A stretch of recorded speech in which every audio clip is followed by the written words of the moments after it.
different countries you have been enjoying. You have a pleasant stay here in Arusha.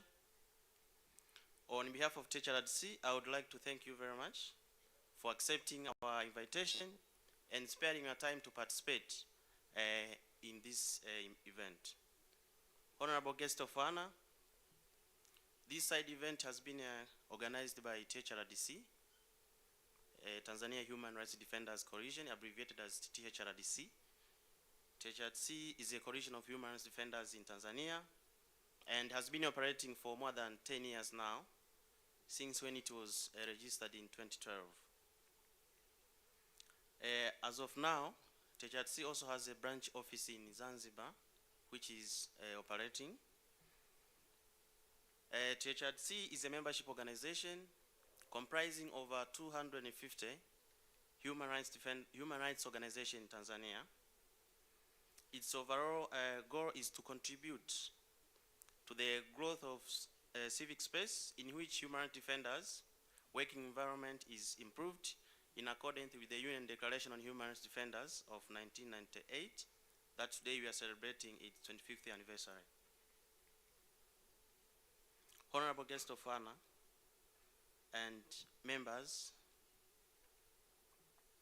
THRDC members work on different thematic areas, including on economic rights, social rights, cultural rights, human rights, legal aid provisions, fighting against gender-based violence, child rights, and also for persons with disabilities, and many more other thematic areas. Furthermore, THRDC has been working closely with the government and other government departments in order to ensure that HRDs and civil society organizations are working also closely with the government in resolving different community problems. With these few remarks,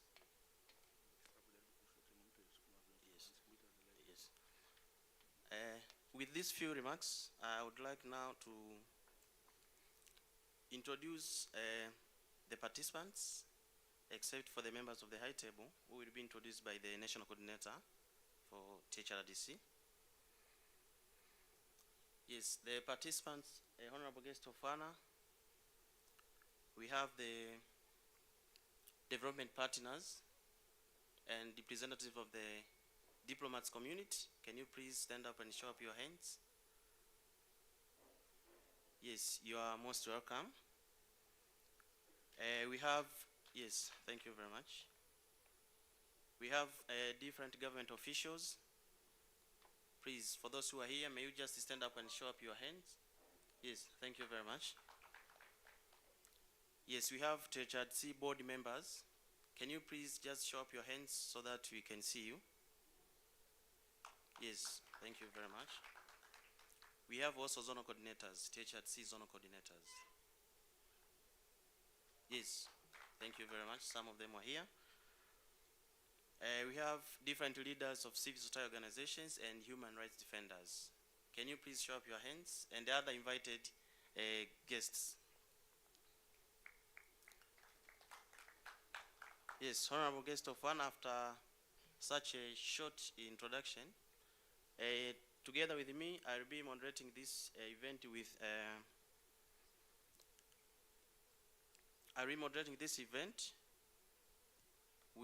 Arnold Tsunga, the human rights lawyer and civic space convener. Where are you, please? Okay. Oh, yes. Thank you very much. Yes, so we'll be moderating together this event. With now these few introduction remarks, I would like now to welcome Advocate Onesimo Lengurumwa to introduce the members of the high table, as well as to give a brief explanation about the objectives of this event. Onesimo Lengurumwa, you are most welcome. Thank you. Good morning, everyone. Human rights defenders, but you are not so much happy while you know it's our 25th years of celebrating our Human Rights Defenders Coalition and Human Rights Defenders Declaration.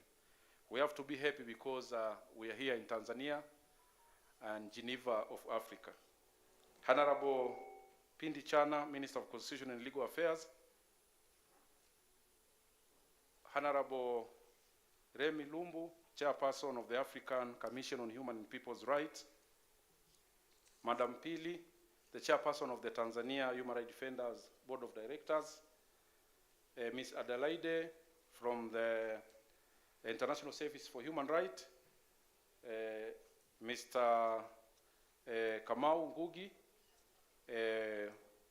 Director, Coalition of Human Rights Defenders Kenya, but also Chairperson of African Defenders Network, representing Hassan Shire. My brother, Comrade Arnold Sunga, prominent human rights defenders in our continent. Our colleagues, head of human rights defenders who are here from Coalition of Human Rights Defenders Ethiopia, Coalition of Human Rights Defenders Uganda, and coordinator of Tanzania Women Human Rights Defenders Coalition, and all other colleagues from various coalitions of human rights defenders present here. Good morning. Protocol observed. But most importantly, this event is for human rights defenders. Majority who are here are members of the Tanzania Human Rights Defenders Coalition from across the country. So please, karibuni sana. Honorable guest of honor, it is both a privilege and honor that we stand here today before human rights defenders from across the country and from across the continent. We need to appreciate that we are alive today, and all the appreciation should be returned to our Almighty God for giving us an opportunity to meet here together as human rights defenders from Tanzania and those from other countries in Africa. Guest of honor, we have gathered here to reflect the 25 years since the adoption of the UN Declaration of Human Rights Defenders, and also at the same time validating the Tanzania Human Rights Defenders Model Policy.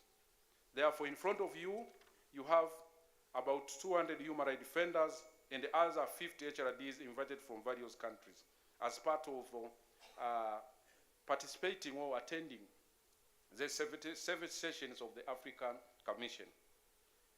Before we tell you why are we sitting here, Honorable Guest of Honor and Honorable Rapporteur on Human Rights Defenders, at the same time Chair of the African Commission, on behalf of human rights defenders, I would like to extend our deepest gratitude to the President of the United Republic of Tanzania, Dr. Samia Suluhu Hassan, for graciously accepting the responsibility of hosting this important session here in Tanzania. The decision to host this important session in Tanzania reflects the commitment of our President to the regional and international obligations on the state to promote and protect human rights within our country. We also extend our appreciation to the African Commission on Human and People's Rights for also making a decision to come here in Tanzania. Can we clap for them? It is truly a great honor and respect to our nation. And that's why you are here, just to show solidarity with this kind of respect that has been accorded to us by the Commission. Our gathering today is a demonstration and determination to create a Tanzania and a continent where human rights are cherished, protected, and defended by all. We call upon all people and human rights defenders in Tanzania and East Africa sub-region to use this opportunity to engage, network, and actively participate in these important sessions of the African Commission. Guest of honor and participant, the Tanzania Human Rights Defenders Coalition, as it was said, is a membership organization. And we've organized this side event as part of showing solidarity with our President, with our leaders, and with the leaders of the commissions who have decided to come here in Tanzania. The coalition has been utilizing regional and international human rights mechanisms to influence policy and legal reform for the protection of human rights defenders throughout the country.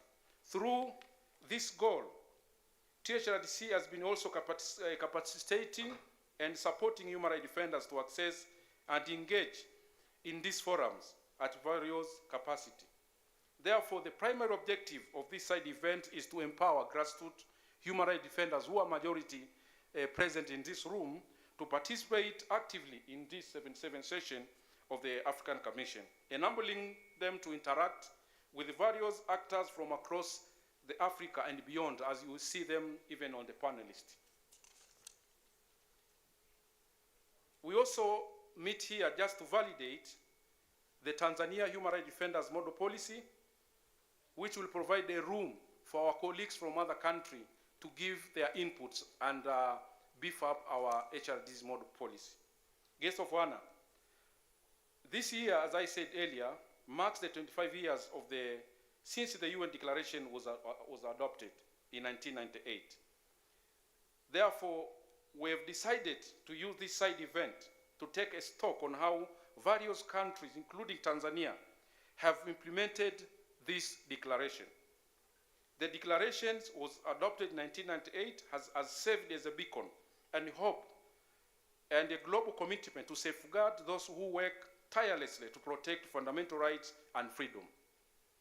Over the past 20 years, we have witnessed the progress in the protection and recognition of human rights defenders at national, regional, and international level. It's very clear that this declaration has made a lot of progress in terms of realizing, recognizing, and putting mechanisms where human rights defenders are supposed to be protected at all levels. This declaration has served as a guiding star in all our collective pursuit of justice and equality. It summarizes the fundamental principles that underline the rights and responsibility of human rights defenders. It also reminds us the importance of upholding fundamental rights and freedom of all people, and the need to protect those who dedicate their life to ensure that these rights are upheld. Honorable guest of honor and key guests, this UN declaration calls upon all UN member states to create an enabling policy, legal, and administrative frameworks where human rights defenders can operate freely and without reprisals.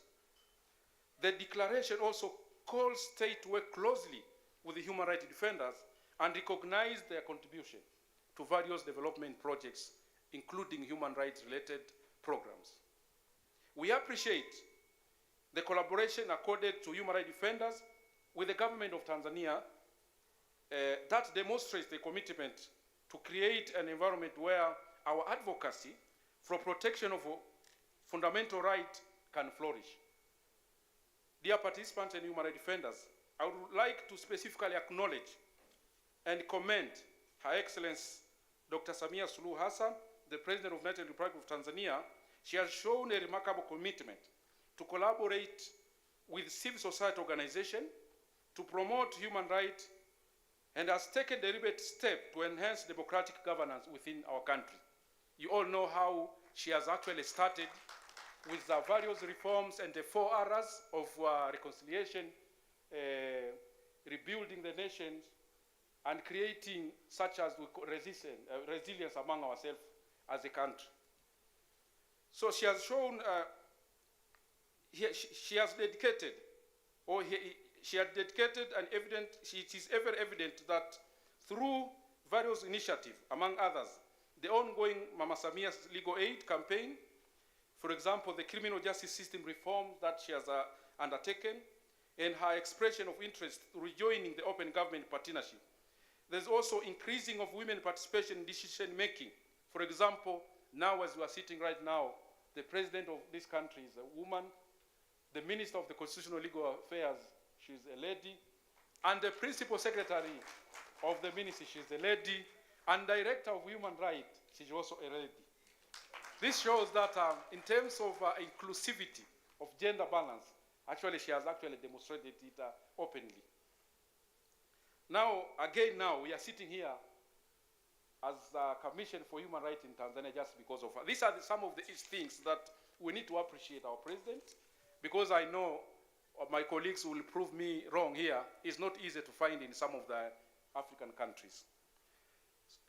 Along with the counterpart, President Mwinyi in Zanzibar, we've also experienced so many efforts that has been done by our leaders in terms of including civil society and providing space for human rights defenders to interact with government officials. Some of the key messages that demonstrate their commitment to human rights include as follows. Our President, Dr. Samia Suluhu Hassan, was the first president to participate in many human rights defenders NGO major events as a special guest in this country. One of them is the 10th anniversary of the Tanzania Human Rights Defenders last year. Many human rights defenders organizations are currently getting access to various government departments, signing MOU on various issues of human rights. On the part of Zanzibar, the same situation is also happening, that human rights defenders spaces to collaborate, cooperate with the various government departments for the sake of improving human rights, doing advocacy, reforms. That space is, as we speak right now, the space is somehow opening up, given the spaces that we had, the situation that we had 2 or 3 years ago. So the readiness of the both government of Tanzania and that of Zanzibar to work with human rights defenders in various capacity is a manifestation that HRD declaration has been partly implemented here in Tanzania. And one of the key words from President Hassan Samia that we can quote is one of these. You have earned the trust from the government. No wonder you have grown to this level. This is no institution that does not want, there's no institution that does not want human rights. We are very pleased to have people who can support us in protecting human rights. You still have so much to do. Organize yourself. The government is there to support you. And President Samia Suluhu Hassan, during the commemoration of the 10th anniversary of Tanzania Human Rights Defenders Coalition. This tells you that the spaces for us to work with the government to protect human rights is there just by political will of our leaders. On the other hand, we have Vice President of Tanzania, Philip Mpango, this year during NGO Forum. He said as follows: we must ensure that CSOs can carry out their work without fear or harassment, persecution or retaliation.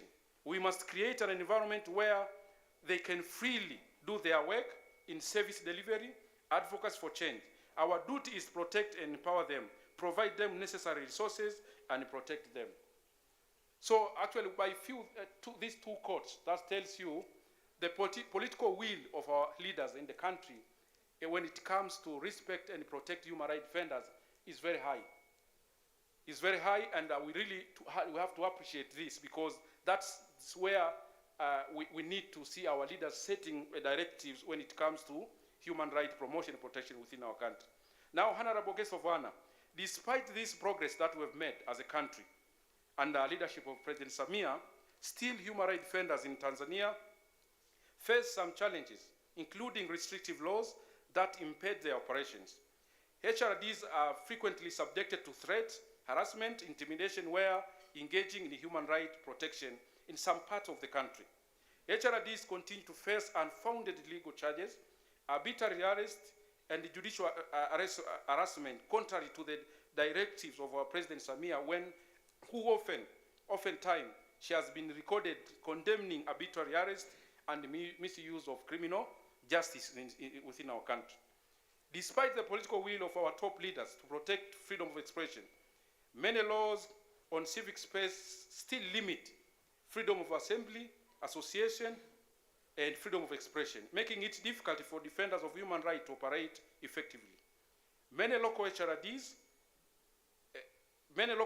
especially at local government level, are not given the space to work for marginalized communities. Some efforts by local HRDs to find dialogue within the government department, institutions, to address some of the pressing issues, or to advise the government on some of the pressing issues, like those in indigenous community, have yielded no result many times, despite the willing of human rights defenders to sit down with government to dialogue on those issues. Honorable Guest of Honor, additionally, HRDs in Tanzania have no legal protection because we do not have a specific law that protect and recognize human rights defenders. Therefore, as we are celebrating 25 years of UN Declaration on Human Rights Defenders, it is not enough to merely celebrate these principles in theory. we must translate them into concrete actions. While we have made substantial steps in human rights as a country, it is essential to acknowledge that we do not have specific law or policy that offers protection to those brave individuals who stand up for justice and fundamental freedoms. Honorable guests of honor, in line with this, THRDC, in collaboration with others stakeholders, we have therefore taken step upon to step and develop a model policy that address this critical gap. The model policy for human rights defenders in Tanzania is a product of our unwavering dedication to safeguarding the right and safety of those who stand up for justice in our country. This policy is not just about the words on paper. It's a great step towards creating a safety net for those who often find themselves in the line of fire. For their courageous work, more than 2 human rights defenders have been consulted during the development of this policy. This model policy is expected to assist the government of Tanzania in developing the legal and policy framework at national level to support the work of human rights defenders and protect them. The coalition has therefore presented this policy today just as a first step to let you know, as the minister, that immediately after this session, we will come officially and start having that dialogues on how this model policy can be adopted by the government. My last words, honorable guests of honor, it is imperative that we continue to advocate for the implementation and enforcement of laws that protect human rights defenders and create an enabling environment for their work. Government, civil society, and international organizations must collaborate and ensure the safety and well-being of defenders, allowing them to carry out their vital work without fear and reprisal. In conclusion, let us renew our commitment to the principles enshrined in the UN Declaration on Human Rights Defenders and pledge our unwavering support to the brave individuals who dedicate their lives to uphold human rights. As we stand united here in Arusha, let's use this 77th session of the African Commission serve as an inspirational that guides us towards a Tanzania and an African where right and freedom of all are not just a promise but a reality.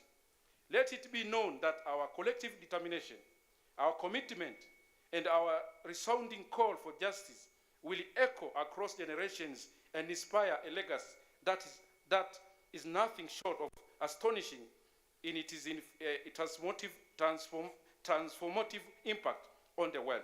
Thank you, and let us work together hand in hand towards a brighter and more just tomorrow. Karibuni sana, and feel at home. Thank you.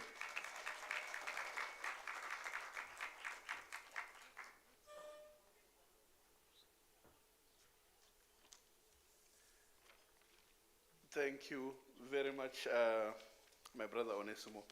And let me introduce myself, Arnold Tsunga. I'm a human rights lawyer from Zimbabwe. I sit on the steering committee of the Pan-African Human Rights Defenders Network, African Defenders. I'm also the immediate past chairperson of the Southern Africa Human Rights Defenders Network, Southern Defenders. I'm very happy to be standing before you, our guest of honor, Honorable Minister, Ambassador Dr. Pindi Hazara Chana. I'm really thankful to Onesmo for creating this opportunity for the local human rights defenders and for the human rights defender community from Africa to be coming here to celebrate 25 years of the adoption of the Universal Declaration on Human Rights Defenders. We feel so honored, Honorable Minister, that your presence here reaffirms the commitment, as Onesmo has said, of the Tanzanian government in implementing human rights standards. In particular, as an African community, we really emphasize the African Charter on Human and People's Rights and most of the standards that have emerged on the African continent as a result of the leadership of AU leaders. So I really want to ask you to convey our thanks to the President, Her Excellency President Samia Suluhu Hassan, for her leadership. I was very impressed in the question of effective participation and inclusion of women in leadership, including political leadership and senior governmental positions. I didn't realize that was the case. So thanks, Onesmo, for saying it to all of us coming from the rest of Africa, because it gives us a sense that we are making very good progress. So I also want to thank the chairperson of the African Commission on Human and People's Rights.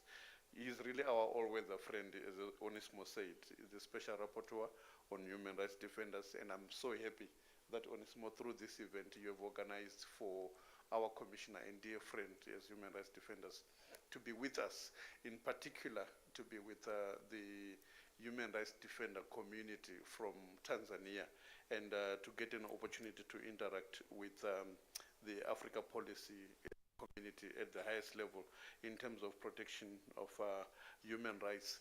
It is at this time when he's having sessions of the African Commission that the pressure for him is so high, because everyone wants the chairperson of the commission to be present.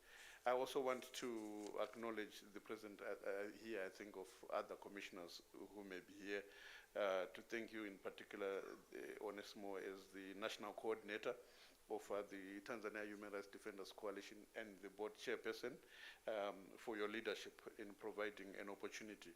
And initially difficult circumstances, but now from what you've said, the presence of Her Excellency President Samia has really created an opportunity for effective cooperative collaboration between the people who are struggling for human rights and the government. That is the primary duty bearer in terms of facilitating respect for human rights. I also want to acknowledge the presence of a representative of the Office of the High Commission for Human Rights, Catherine, who is here, as well as representative of the diplomatic community, the leaders of civil society, and then human rights defenders themselves. I think that's the protocol, and maybe because of the time constraints, anyone who comes here, we would appreciate if you simply say the protocol has been observed, since we have now sort of acknowledged it in sequence. Then we are pressed for time, so there's going to be the program. You must now look at it as a moving object, as a moving target. So we're going to tweak and change here and there to ensure that the limited time that we have for our dignitaries, we utilize it to get the best value from them. Honorable Minister, we're meeting as a human rights defender community in Africa when the global challenges are increasingly becoming complex. The world is changing in a very fast-paced way, where as a human rights defender community, we feel that the human rights values are facing their greatest challenge since the adoption of the Universal Declaration of Human Rights in 1948, but also the adoption of the Declaration on Human Rights Defenders, because there are feelings we have of double standards in terms of application of standards on human rights. We feel that the human rights value system is not being utilized to be an effective arbiter of conflicts and an effective protector of human rights. Right now we have complex conflicts in Africa, in the Middle East, Israel, Palestine, as well as in Ukraine. And the effect of that has been to undermine, I think, the ability of our multilateral system to effectively resolve conflicts and guarantee enjoyment of human rights. It really places a burden on yourselves as African leaders, on ourselves as leaders of civil society, to reaffirm our commitment to human rights. That we are in Arusha, I think is very significant. Onesmo said it already, that this is where, as Africa, we have our headquarters in terms of protection of human rights, with the African Court, with the International Tribunal for Rwanda, with the East Africa Court of Justice. And so we feel that is actually the right place to be. But I think as a Southern African, it's actually much more important, because during the foundational stages of an African union, we saw that the founding father, Mwalimu Julius Nyerere, provided stewardship and leadership in making Tanzania the leader of the frontline states that really secured, underwrote, and guaranteed the liberation of especially us from Southern African countries, Zimbabwe, Namibia, South Africa.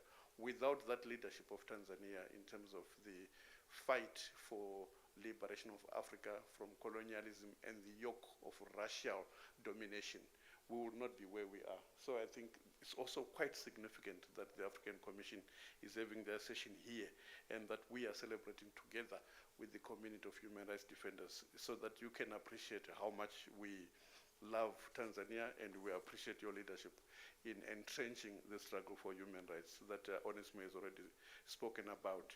So let me also do a housekeeping issue. Joseph, our chairperson is going to require that you do some translation when he speaks. So I'm going to ask you to be taking that position at the right time so that you are aware. And I also want to be able to say that I will ask only two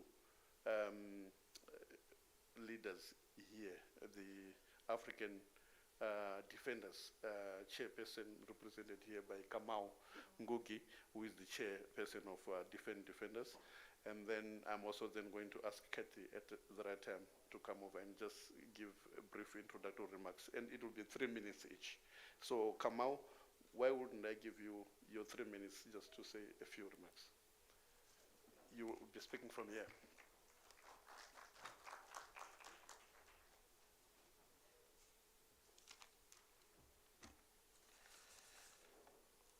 So thank you very much, my senior. Because all protocols have been observed, but I will take special recognition of the Honorable Minister. I'll take special recognition of the Chair of the African Commission. But the position that I'll be given to say a few remarks, in the interest of time, Chairperson and the Honorable Minister allow me to recognize that it's been a journey and that this reflection, it's about a journey that most of us in the room have been deliberate about participating in.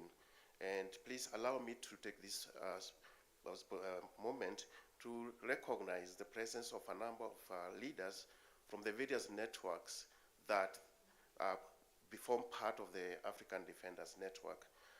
We have colleagues from the Southern African region. We have colleagues from, and if you are here, please, if you could just raise your hand so that at least we have a recognition. Colleagues from the Southern region. Do we have any representative from the Southern region? Please, let's recognize. We have colleagues from East African region, specifically Kenya, Tanzania. I see from Uganda, anyone from Kenya at the back there. From Ethiopia, do we have someone from the Western region? Thank you. Do we have someone from the Northern region? It cuts across, and the reason why I say this is because the journey towards where we are celebrating 25 years is a long one.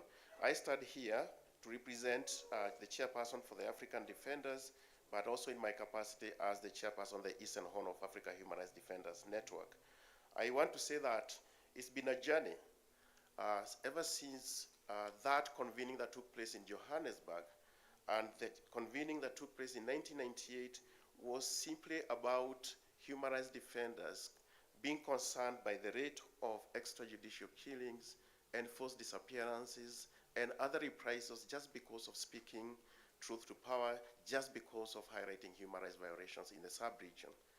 And that convening is the one that also coincided with the actual declaration taking place in the same year in 1998. Now we have a UN Human Rights Defenders Declaration that recognizes that the work that you and me do is actually not a crime, as has been stated at the back. It's important for all of us. But also, let me also take that chance to say that at that particular convening, there was some plan of action that was developed out of the deliberations that came out of that meeting. And it was a recognition that we need to have human rights defenders across the region that recognizes and supports human rights defenders at risk.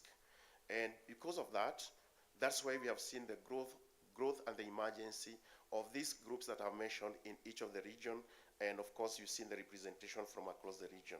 But if I must say, is that they need to recognize the role that was taken and the leadership of Hassan Shire, who then formed the Eastern Horn of Africa Human Rights Defenders network that became the starting point of this other germination of the various network and platforms for support of human rights defenders. Because it's a reflection period, I want to say that moving forward, we quickly started forming other networks in Kenya. It was the first network for human rights defenders. It was followed by the Tanzanian coalition, the Ugandans, and others started coming up across the country in the sub-region, and later in the African region. And specifically, let me mention that in 2009, there was that meeting that was held in Kampala where the need to have a Pan-African movement for human rights defenders was established. Fast forward, we have also seen the appetite for the support of the work of human rights defenders coming from no other than the national human rights institutions, and you'll agree that the Marrakesh Declaration is something that we need to be proud about, that eventually, and now we can talk about various national human rights institutions, government institutions, recognizing that they need to work with the human rights defenders to promote and protect the rights that are very critical. But I think for me, it's also in that line of the great achievements that we have had, what should we be also be talking about? I need to say that 25 years later, and has been mentioned by my colleague, we still see a lot of reprisals against human rights defenders. It's a concern that we need to talk about. How do we make sure that the spirit and the letter of the declaration is actually implemented by the various governments? I need to also say that we have seen that the human rights defenders movement has diverse needs. And I have to be specific about the specific concerns that women human rights defenders have. And therefore, I'm happy to see that we have an emergence of a number of women human rights defenders hubs in the sub-region, in the region, and at country levels.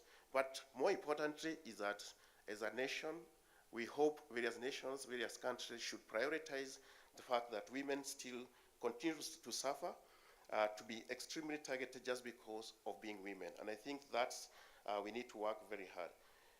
Honorable Chairperson, I need also to say that we need to continue strengthening solidarity networks. And as we have demonstrated, we are developing them at a national level and regional level, but increasingly we have a challenge at the community level. But I hope that as we move to the next steps of the declaration, the focus should be the community where a lot of violations are taking place, because fewer and fewer supporting mechanisms exist for human rights defenders. There are so many things that I can't say, but because of time, I will stop there. But let me stop first of all by appreciating that this meeting comes at a critical time. First of all, being on the sidelines of the 77th anniversary, on the 75th anniversary of the UN Declaration of Human Rights Defenders. And the fact that we are going to celebrate this in Tanzania demonstrates that East Africa has the capacity to provide the leadership, and please convey our appreciation, Honorable Minister, to the President for taking this leadership. And for that many remarks, I thank you.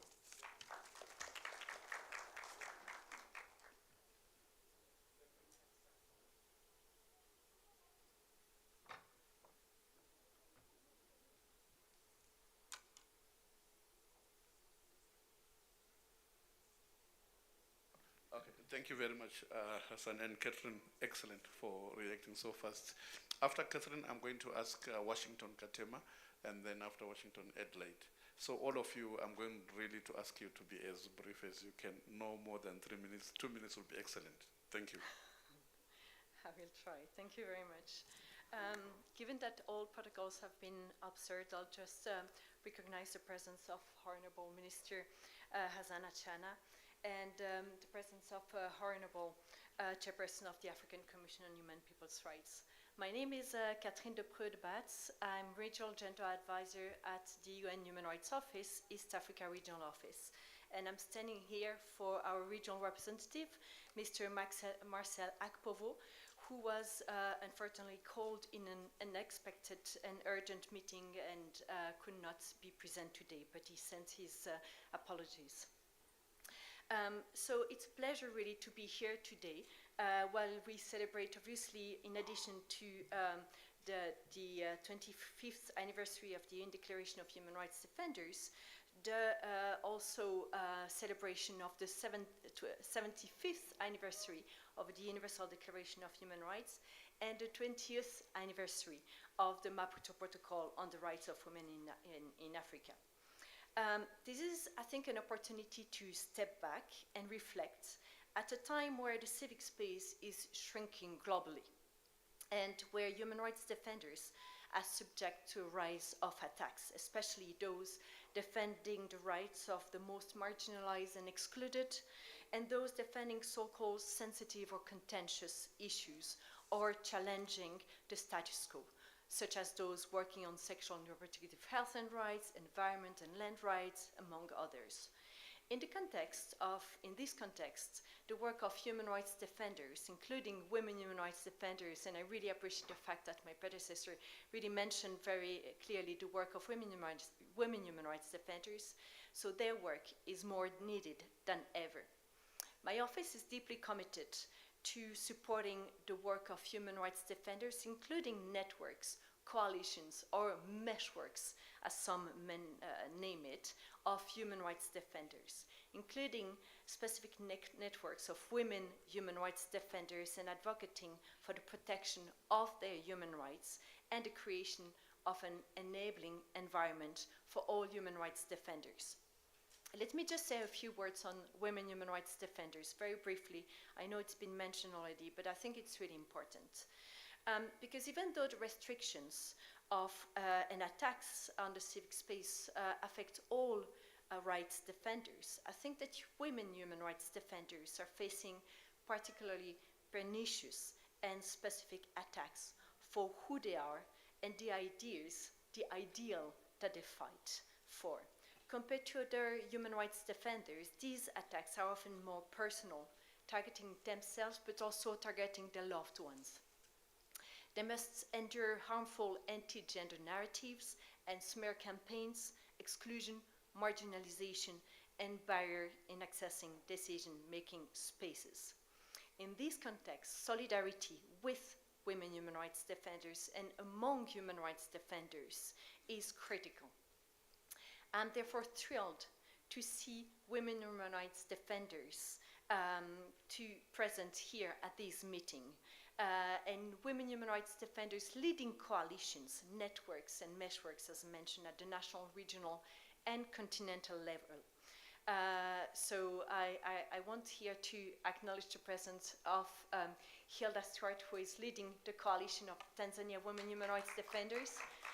And she's also, they're also assuming the Secretariat of the East Africa Women Human Rights Defenders. Congratulations. Thank you. So just wanted to mention also the fact that these networks of women human rights defenders are extremely important also to make sure that tailored approaches are adopted and that the unique needs and risks are taken into consideration when frameworks are adopted for the protection of human rights defenders, including women human rights defenders. Yeah. So with these, dear distinguished guests of honors and participants, I wish to congratulate Tanzania for the development of model policy on human rights defender, which is really a significant initiative to effectively implement the Declaration of Human Rights Defenders. My office remains committed to the work of human rights defenders, including women human rights defenders, and we will continue to collaborate closely with state actors to open the space for civil society organizations and provide assistance, expertise, and solidarity to the crucial work of human rights defenders in Africa. Let me conclude by again congratulating Tanzania for the commitment in protecting human rights defenders and for initiating this model policy. and for inviting, obviously, the organizers for inviting OHCHR, so the UN Human Rights Office, East Africa Regional Office, at this convening. I wish you fruitful collaboration, and thank you.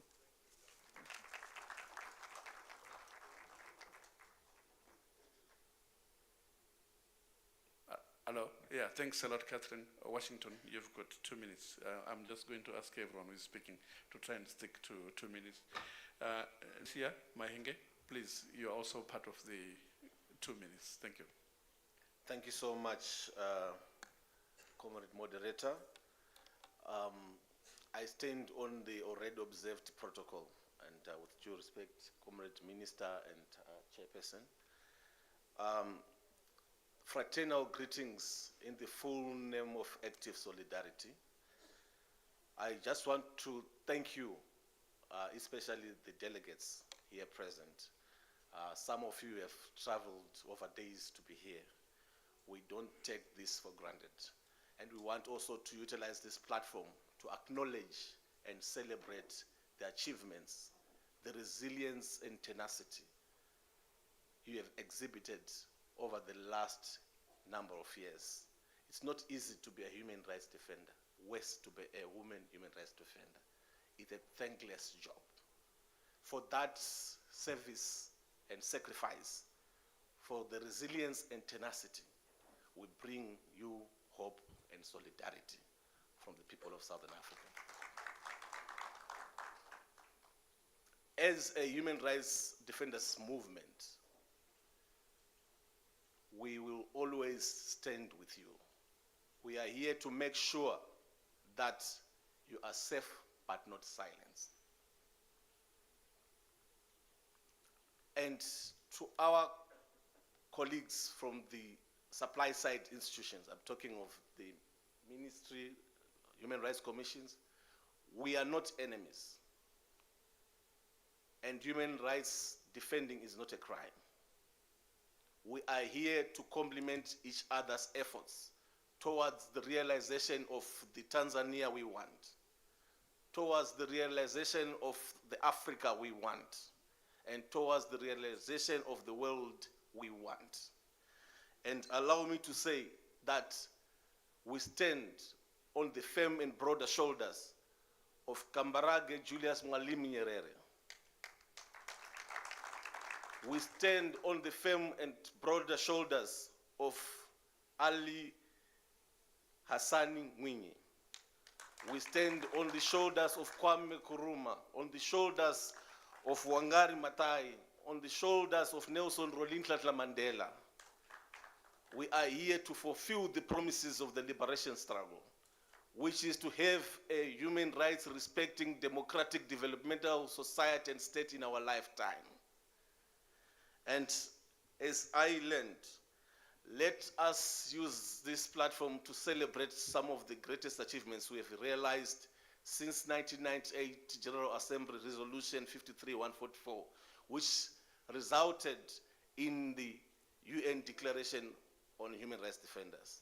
There have been setbacks, but I think this is the time not to mourn, to organize and celebrate those little achievements. And our presence here is a clear testimony that we have come a long way in a short space of time.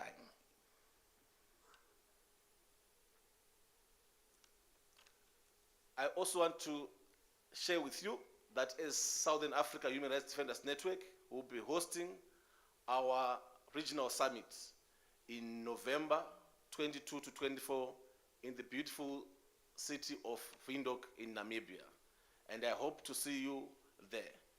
And as I conclude, allow me to quote Morgan Freeman when he said, "What unites us here in this moment is so much greater than what divides us. How can we make it longer than just today?"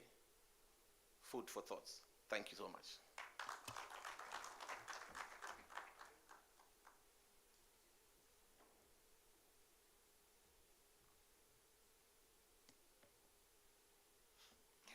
Good morning, everyone. All protocols duly observed, since I know that we are short on time.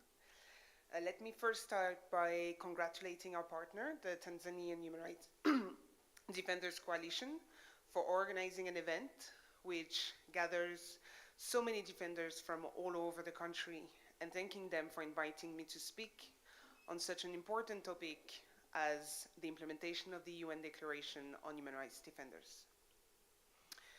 The legal recognition and protection of human rights defenders is crucial to ensure that they can work in a safe, supportive environment and be free from attacks, reprisals, and unreasonable restrictions. The legal recognition and protection of defenders also contributes to the broader goals of upholding human rights, promoting democracy, good governance, sustainable development, and respect for the rule of law. In 1998, following 14 years of advocacy, the UN General Assembly adopted the Declaration on the Rights and Responsibilities of Individuals, Groups, and Organs of Society to promote and protect universally recognized human rights and fundamental freedoms. Very long titled, now known as the Declaration on Human Rights Defenders. This year marks 25 years since its adoption, and it has been essential to protect those who defend human rights. The Declaration is a landmark document that set out the rights and responsibilities of states, human rights defenders, and all actors in society to ensure a safe environment where defenders are recognized, valued, and encouraged to work for the promotion and protection of human rights. Beyond this, over the last 25 years, we have seen significant developments in international law and standards on the role, recognition, and protection of human rights defenders. This, combined with increasing awareness of the threats human rights defenders face, has motivated the demand for better legislative protection of defenders and led to states taking concrete steps to implement these norms and standards, including through the enactment of human rights defenders' policies and laws, and the establishment of protection mechanisms.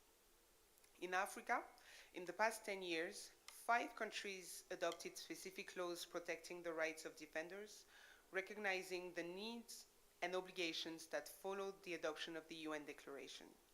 As Tanzania embarks on this journey, it is important that the ownership of this process goes beyond this assembly.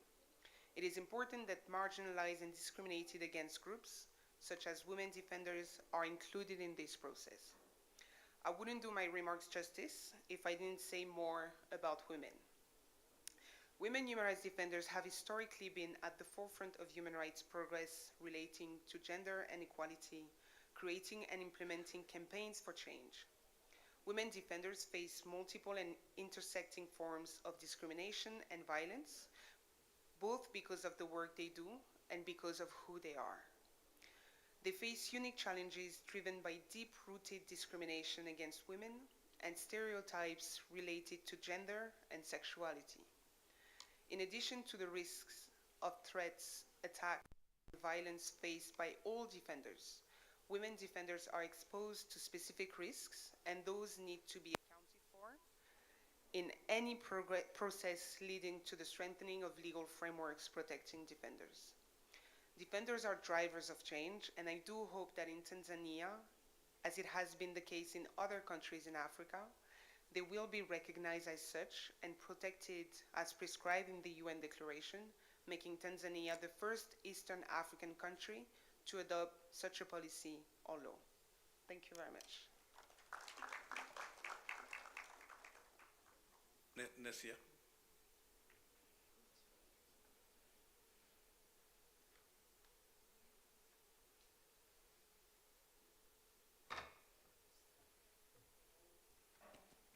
Good morning, everyone.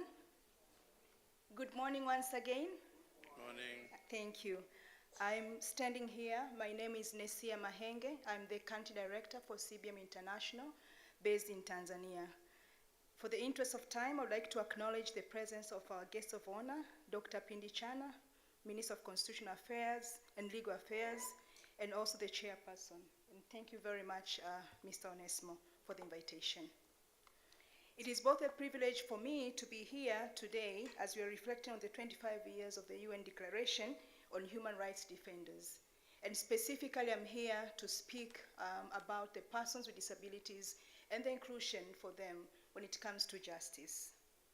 The declaration has served as a guiding document, significant one, in our collective pursuit of justice and also equality, and it reminds us of the importance of upholding the fundamental rights and freedom of all people, and the need to protect those who dedicate their lives to ensure that these rights are upheld. As we are reflecting this important declaration today, may we also reflect on the protection of marginalized groups, such as human rights defenders with disabilities and all persons with disabilities across the globe. Let's not forget about human rights defenders with disabilities. It is imperative that we continue to advocate for the implementation and enforcement of laws that protect human rights defenders and create an enabling environment for their work to ensure no one is left behind. The UN Convention on the Rights of Persons with Disabilities, also known as UNCRPD, intended to protect the rights and dignity of persons with disabilities. It requires us to protect, promote, and ensure full enjoyment of human rights by persons with disabilities, and also enjoy full equality under the law. As we all know, Article 5 of the UNCRPD reaffirms that people with disabilities are entitled to the equal protection and equal benefit of the law. Also, we can recall Article number 12, which commits to ensuring that people with disabilities can exercise legal capacity in all aspects of their life and receive appropriate support to do this if required. Yesterday, I had a privileged opportunity to have a THRDC dinner where I was sitting next to my brother, Robert from Uganda. And he asked me a simple question when it comes to disability inclusion. He said, Nesia, what do you do when it comes to criminal justice in terms of access to disability and support and services that can be provided to persons with disabilities? We talked about many issues, and some of them are people with disabilities are too often overlooked or forgotten when they get involved in criminal justice system as victims or as suspects and defendants. They are also face fear, prejudice, and lack of understanding of all resources when they do become entangled in the system. Justice professionals may lack experience and accurate knowledge about disability inclusion, leading to misidentification of disability and also disability type, a heightened risk of false confession, inaccurate assumptions, and about competence and credibility when it comes to providing services to persons with disabilities. Individuals with disabilities are valuable and they have the right to access justice. They should not experience discrimination or mistreatment in any justice system. They should also have meaningful access to criminal justice services and programs. In concluding, government, civil society, and international organizations must collaborate to ensure the safety and well-being of defenders, allowing them to carry out their vital work without fear, or also ensuring that no one is left behind. I am calling and humbly calling for all human rights defenders, including interventions that build an inclusive society as part of human rights diversity, to ensure that all development activities provide benefit for all. And when we mean benefit for all, we mean all, by leaving no one behind. In conclusion, let us renew our commitment to the principles in the UN CRPD and also UN Declaration on Human Rights Defenders, and pledge our unwavering support to the brave individuals who dedicate their lives to uphold.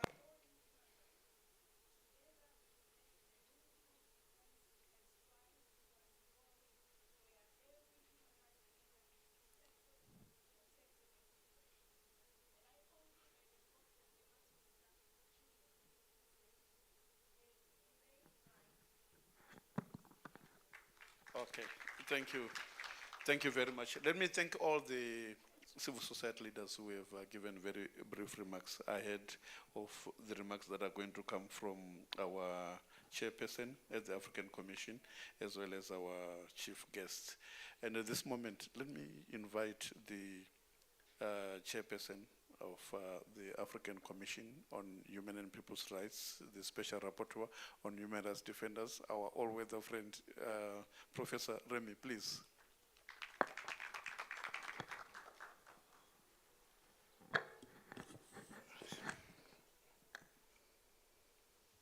Merci beaucoup. Ningelipenda ni wasalimu kwanza mkiswahili. Oh, yes. Parce que one of the objectives we came here is also to promote Swahili. Jambo en nasalimu wa human rights defenders wote wenye wiko hapa Tanzania. Swahili yangu si nzuri kwa gisi ni Swahili ya DRC, nilipima kabisa kusema kidogo kwa gisi tuelewane vizuri. Nitaka kuwasalimu nini wote na kumkaribisha Dada Pindi Chana, Minister of Constitutional Affairs and Legal Affairs, kwa gisi yeye njoo alifanya nguvu na mheshimiwa mwenyekiti Rais Samia Suluhu mwenye alituruhusu sisi wote tupate kufika hapa, na nilipenda gisi niko hapa ni recognize all the efforts of the government of Tanzania to help us to be here this morning. Nawapikia nini wote asante. Je vois que mon traducteur n'est pas là, Joseph Bikanda, il est dehors. I'll try to speak in English, but my English is poor also, but I'll try to speak a little bit in English because Bikanda is not here in the interest of time. I recognize that Hassan Shai was supposed to be here, but he's not here. He'll be represented. Arnold Chunga and all the stakeholders, I want to greet you on behalf of the African Commission of Human and People's Rights. Je vais également, I will speak both languages so that you can understand French, English, and Swahili. Je voudrais également, nilitaka pia tumshukuru Mungu parce que kama Mungu hakuturuhusu hatungelikuwa hapa asubuhi ya leo. Adelaide. Ah, yes. Adelaide, tu peux prendre le micro là, l'autre, le deuxième.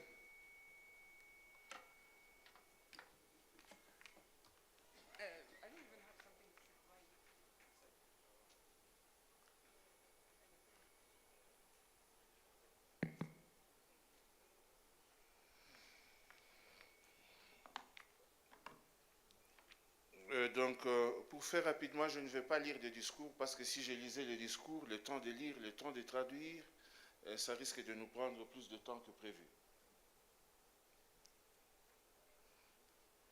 On va faire simultanément, ça va? I'll try and be short and not read my statement, just in the interest of time. Alors, je voudrais saluer tous ceux qui sont présents dans la salle, notamment Hassan qui est représenté, Arnold Chunga, Robert Kirenga, Kamau, Marthe Koulibaly, si elle est là, et tous les invités qui sont ici ce matin. I just wish to to acknowledge all the panelists and everybody who's here in the room with us this morning. Remercier également Dieu qui a permis qu'on soit ici ce matin. Thank also God for His blessing and allowing us to be together this morning. Parce que nous célébrons les 25 ans de la Déclaration des Nations Unies sur les défenseurs des droits de l'homme. Because we're celebrating the 25th anniversary of the UN Declaration on Human Rights Defenders. Dans le contexte de la 77e session ordinaire de la Commission. In the context of the 77th session of the African Commission on Human and People's Rights. Juste à titre de rappel, c'est un travail qui a commencé depuis février 2023. It's a work that started in February 2023. Hassan et Onesmo Shiren Onesmo ont facilité que nous soyons en contact avec les autorités tanzaniennes. Facilitated our relationship with the Tanzanian authorities. Au plus haut niveau. At the highest level. C'est pour ça que je voudrais ce matin reconnaître et apprécier à sa juste valeur le travail que fait Tanzanian Human Rights Defenders Coalition. This is why I wanted to recognize this morning the great work that the Tanzanian Human Rights Defenders Coalition is doing. Et comme je l'ai dit, remercier aussi Son Excellence Madame la Ministre qui a mis en œuvre les instructions qui avaient été données par Madame la Présidente de la République.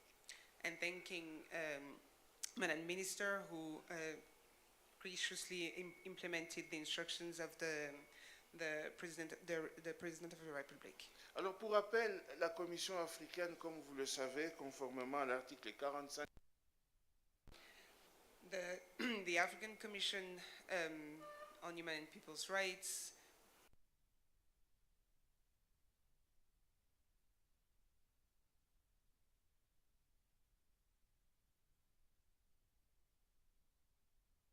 for a mandate the promotion and protection of human rights. ce sont des choses que vous connaissez et vous savez le travail que nous faisons dans le cadre de la promotion et de la protection des droits de l'homme. And you know of all the work that the Commission does for the promotion and protection of human rights. Mais pour que ces droits de l'homme soient mis en œuvre, nous avons besoin de défenseurs des droits de l'homme. Sans les défenseurs des droits de l'homme, tous les droits qui figurent dans les conventions resteront lettres mortes.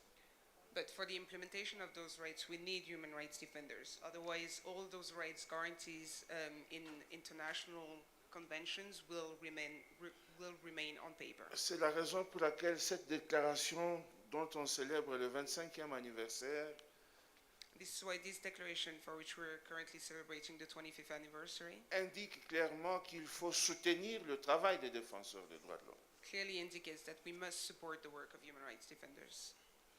Et dans ce contexte, cette déclaration indique aussi, And in this context, this declaration also guarantees, je veux dire, invite aussi les États à adopter des législations pour protéger le travail que font les défenseurs des droits de l'homme. invites also states to adopt national legislation to protect the work of defenders. Et ceux qui ont l'habitude de me suivre, ils savent que je dis souvent que la révolution sur la protection des défenseurs des droits de l'homme a pour berceau l'Afrique de l'Ouest. And those who follow me and follow my work know that I often mention that the revolution when it comes to legislative protection of human rights defenders has started in West Africa. Les premières lois sont sorties de quelques pays qui sont en Afrique de l'Ouest, la Côte d'Ivoire, le Mali, le Burkina Faso. The first laws come from West Africa, which have been adopted in Mali, Burkina Faso, and Côte d'Ivoire. Cette révolution a atteint également l'Afrique centrale. This revolution also reached Central Africa. La République démocratique du Congo, mon pays, vient de promulguer en octobre ici 2023 sa propre loi sur la protection des défenseurs des droits de l'homme. The Democratic Republic of Congo recently adopted a specific law protecting defenders in October 2023. Et je voudrais apprécier maintenant, parce que vous allez ici adopter une loi type qui a été proposée par la coalition tanzanienne de défenseurs des droits de l'homme. As you're working towards the adoption of a human rights defenders policy, which was suggested by the Tanzanian Human Rights Defenders Coalition. Je le félicite d'ailleurs pour cette loi type qu'il propose pour la Tanzanie.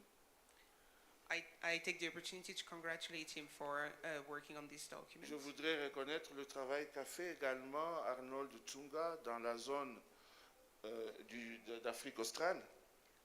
I wanted to acknowledge also the work done by Mr. Arnold Tsonga in Southern Africa. Parce qu'ils ont proposé également une loi type pour les pays. Because they also suggested a model law for the countries of Southern Africa.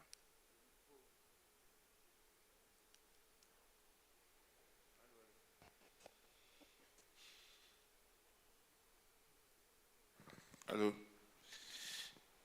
Voilà, je parlais d'Arnold Tsonga tout à l'heure, dont je reconnaissais également les efforts, et la coalition tanzanienne de défenseurs des droits de l'homme pour ce travail aussi. Je voudrais aussi vous indiquer que le rôle que jouent les défenseurs des droits de l'homme est un rôle très important au niveau de la Commission africaine des droits de l'homme et des peuples. The role played by human rights defenders is also very important for the work of the African Commission. Et comme je le disais, sans vous, aucun droit qui figure dans la charte africaine des droits de l'homme et des peuples, ne peut avoir une vie. Without you, none of the rights included and guaranteed by the African Charter can have a life. Parce que c'est vous qui rappelez souvent au gouvernement la non-exécution de leurs obligations au titre de la charte. Because you are the one who call out governments when they don't implement the rights guaranteed in the Charter. L'Afrique a également besoin, on en parle avec Onesmo, Africa also need, and we're currently sa discussing propre with UNESCO, déclaration qui protège les défenseurs des droits de l'homme. Je ne dis pas que celle des Nations Unies n'est pas valable, loin du tout. Tous les pays africains sont membres des Nations Unies, mais il faut aussi qu'on ait une déclaration, et nous avons déjà adopté une résolution à la Commission à cet égard.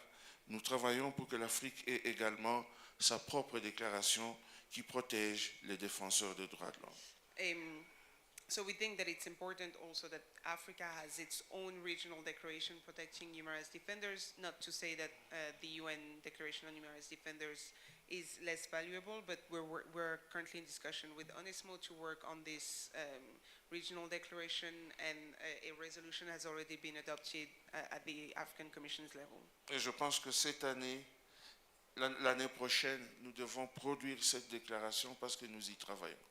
And I think that this year would be the good year for it to be adopted because we're currently working on it. Alors, ceci dit, je voudrais vous dire que nous sommes conscients en tant que mécanisme des difficultés qui sont les vôtres dans l'accomplissement de votre travail. As a mechanism, we are aware of the difficulties you face in the implementation of your work. Vous qui défendez les droits de l'homme, vos propres droits ne sont pas respectés. You who defend human rights, your rights are not respected. Il y a des arrestations, There are arrests, des détentions arbitraires, arbitrary detention, harcèlement, diffamation, libel and harassment, restriction de l'espace civique, on en parle tout le temps ces derniers temps, the shrinking of civic space, et les représailles. and reprisals.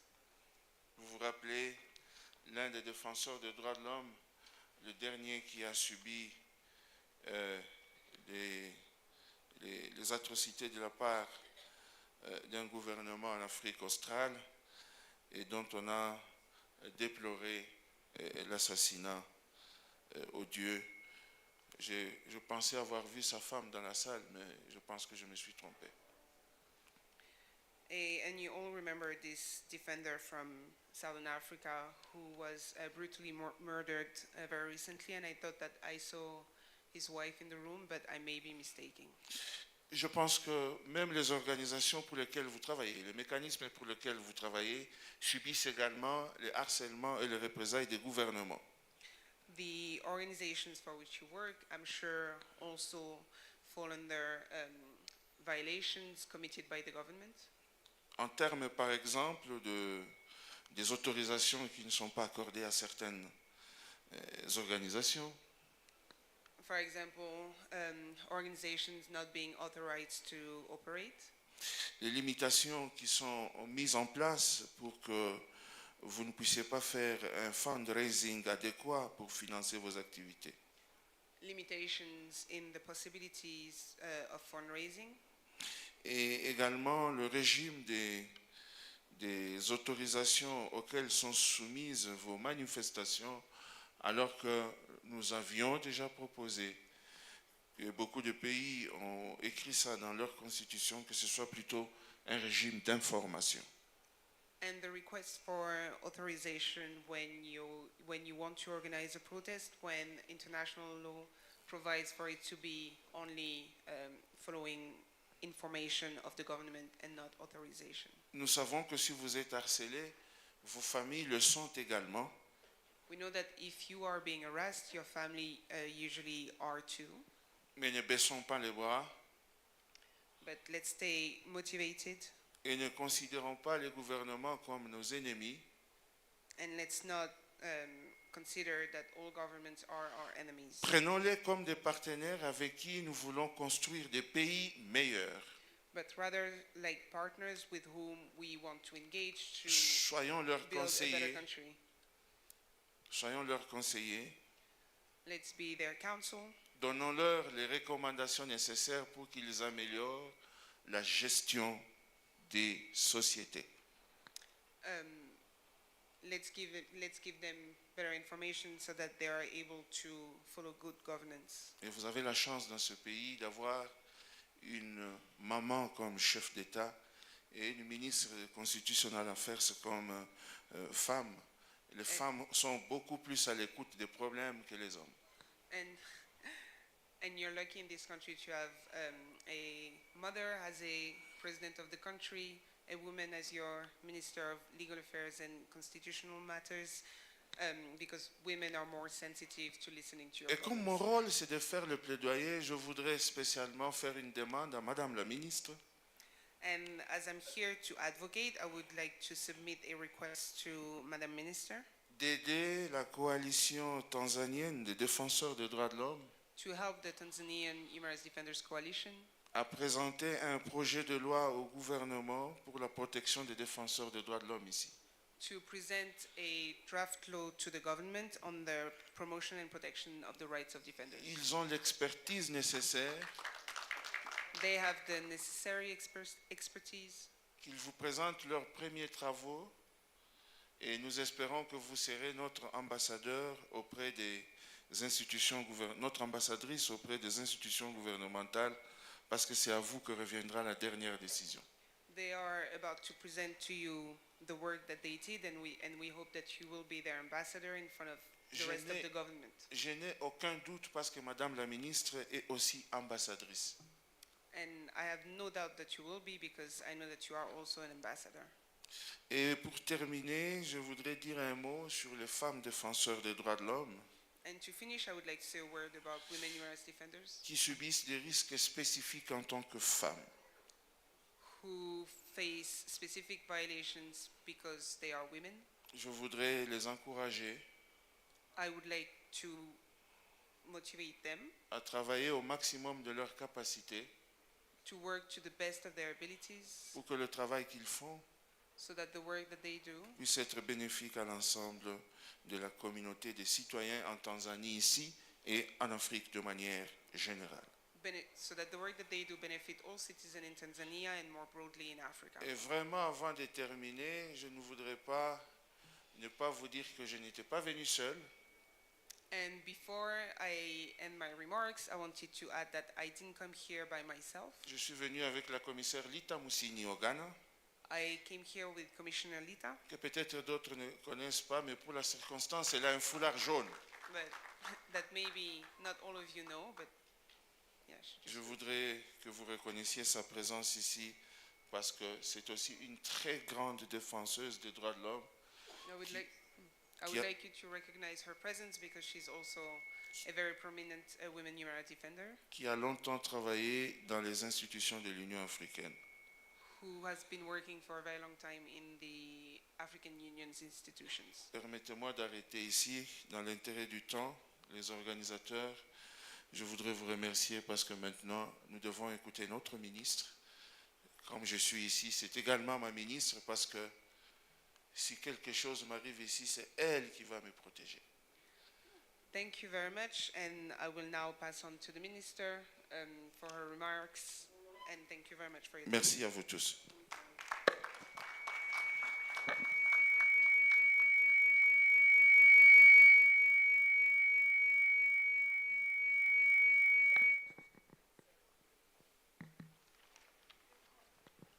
Thank you very much, Professor. Thank you very much, Professor Remy Rumbu, for the good remarks. I would now like to welcome the chairperson of the Board of Directors of the Tanzania Human Rights Defenders Coalition, Pili Mtambarike, to welcome the guest of honor for the opening speech. You are most welcome. Asante sana. Habari za asubuhi. Good morning, everybody, and you are most welcome to this venue, but also to Tanzania. And I hope those who are coming from outside the country will also have time to visit some of our attractions which are within this region. Kwa heshima kubwa na kwa furaha kubwa sana, napenda nimkaribishe mgeni wetu rasmi, Balozi Mheshimiwa Pindi Chana, Waziri wa masuala ya sheria na mambo ya the Minister for Constitutional and Legal Affairs, Madam Pindi Chana, karibu sana.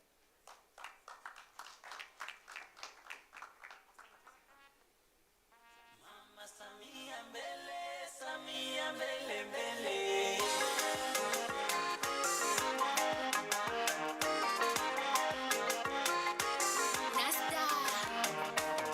Namleta raisi wetu muone, namleta raisi wetu muone. Mwamba huyu hapa, mwamba huyu hapa, mwamba huyu hapa, mwamba huyu hapa. Namleta raisi wetu muone, namleta raisi wetu muone. Mama huyu hapa, mama huyu hapa, mama huyu hapa, mama huyu hapa. Mabibi na mabwana nawaletea shujaa huyo. Asante sana Mama DJ, huyo. tunakushukuru.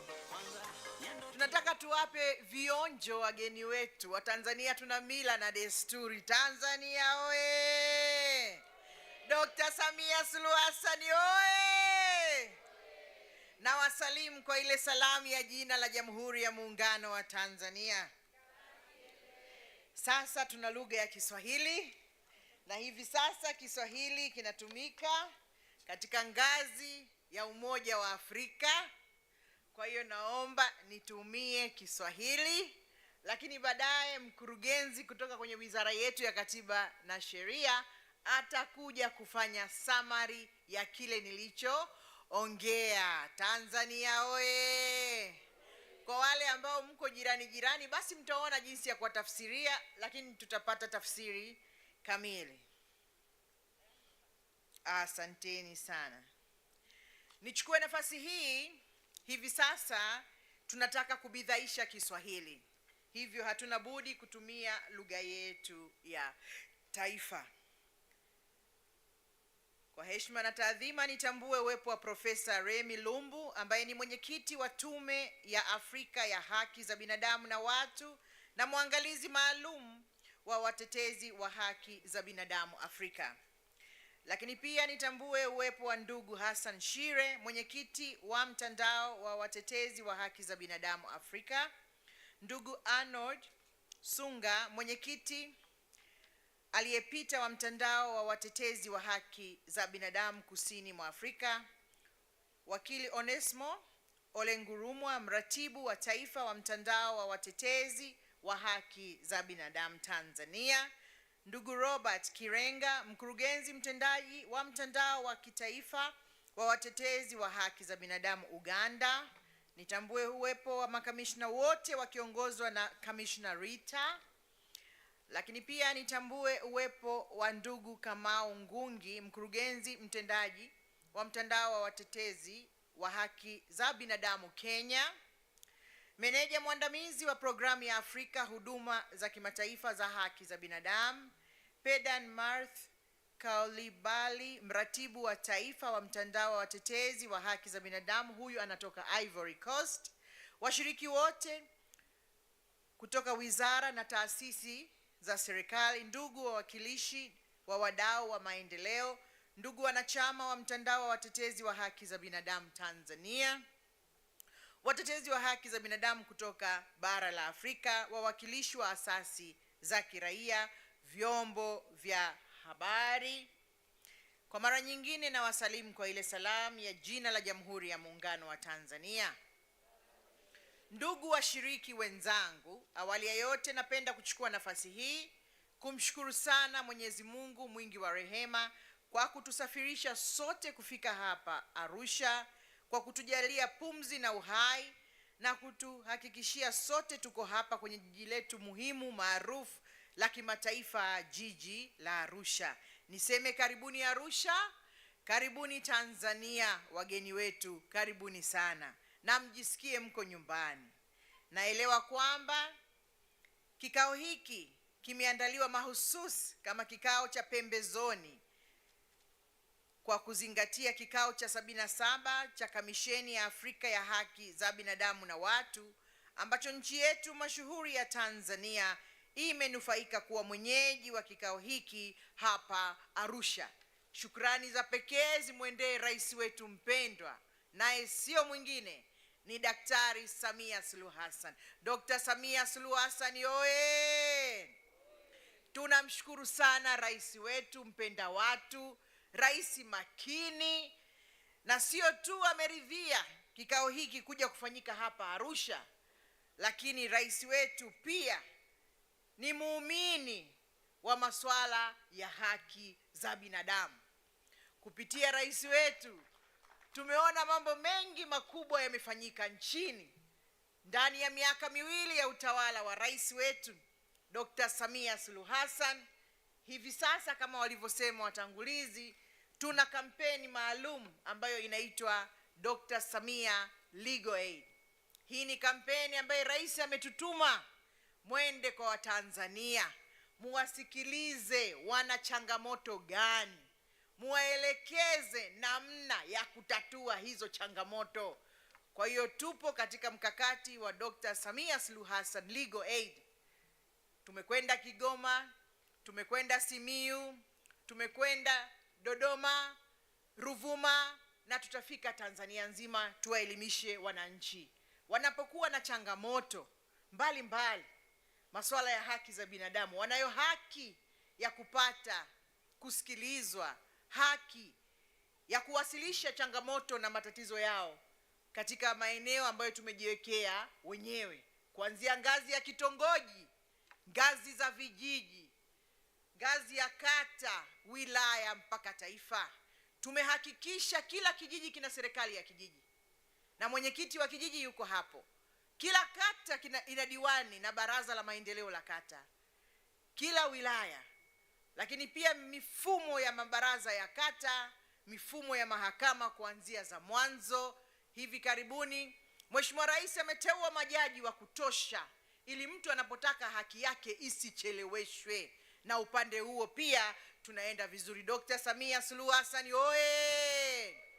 Na ninaungana na maneno yaliyoandikwa pale nyuma na nitanukuu maneno haya, yanasema defending human rights is not a crime. So tell your neighbor, defending human rights is not a crime. Tell your neighbor.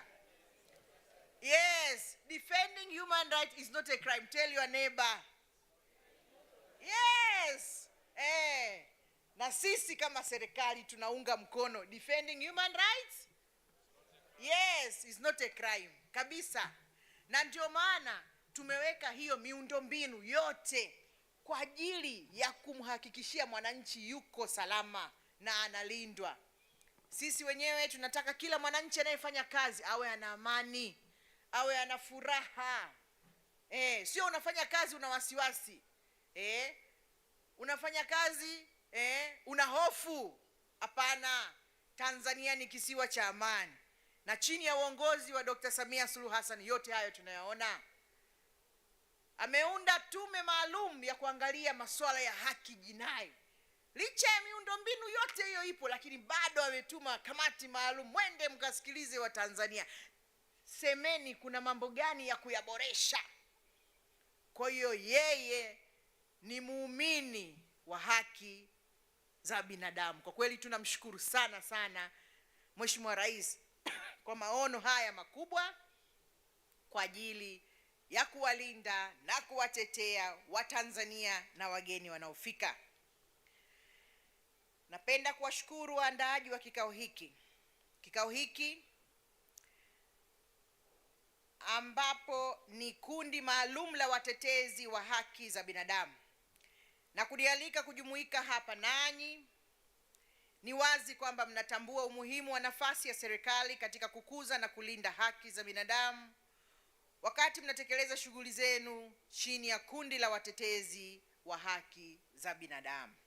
Asanteni sana kwa mwaliko huu. Tunawapongeza na kuendelea kushirikiana na serikali katika nyanja mbalimbali za kukuza na kulinda haki za binadamu na haki za watu hapa nchini. Niseme tu kwamba sisi kama serikali tunaheshimu haki za binadamu, hata makundi maalum, iwe ni kundi la wanawake.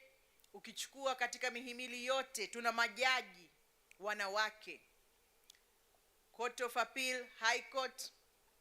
Ukichukua katika bunge tumeweka nafasi maalum za wanawake, na zile nafasi maalum za wanawake zipo hata za watu wenye ulemavu, nafasi maalum. Zanzibar bara tumeweka, waende na wenyewe wakatunge sheria, tusaidiane. Tanzania oye!